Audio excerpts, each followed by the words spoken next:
Today, we will talk about how to file for Chapter 13 bankruptcy without a lawyer. Let's have a look at the details.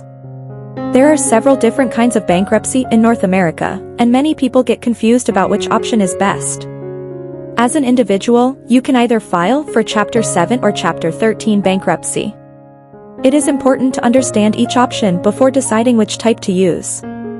The following is a guide on how to file for Chapter 13 bankruptcy.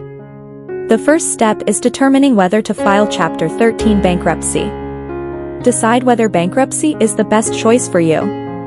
If you are in trouble financially, there are a number of things you can do to get yourself back on track. Bankruptcy should be considered your last resort. Determine if Chapter 13 is the right bankruptcy option.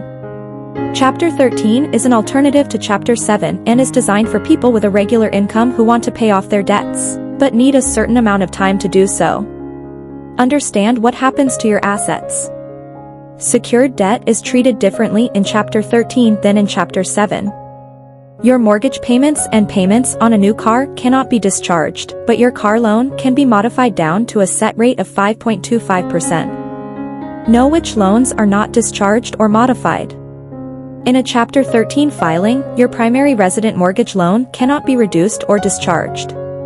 Instead, mortgage payments will be increased to cover any missed payments as part of your repayment plan. The second step is filing for bankruptcy. Decide whether or not to retain legal counsel. Chapter 13 is extremely complex. That's why it's advisable to hire an attorney.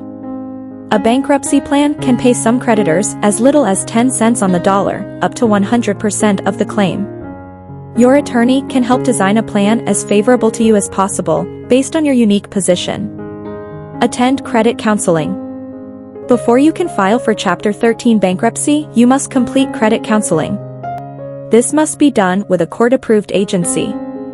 Work through the counseling to obtain your credit counseling certificate. You will attach this certificate to your bankruptcy petition.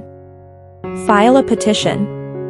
You must file a petition with the bankruptcy court in your home district. Along with the petition, you must also file schedules of assets and liabilities, current income and expenditures, executory contracts, and unexpired leases. Pay your fees.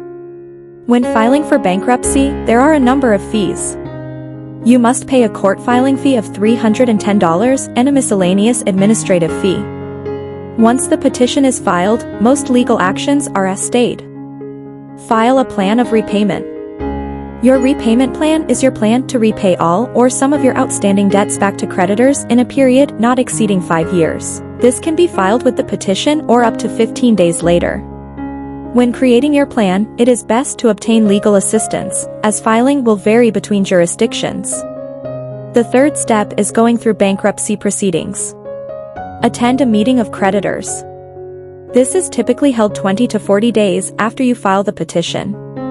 The meeting is an important part of the process, as it allows your creditors to ask you questions regarding your assets and financial situation. Attend the confirmation hearing. Begin making your payments. Within 30 days of filing the plan, you must start making your payments to the designated attorney, even if your payment plan has yet to be approved by the court. Discharge your debts.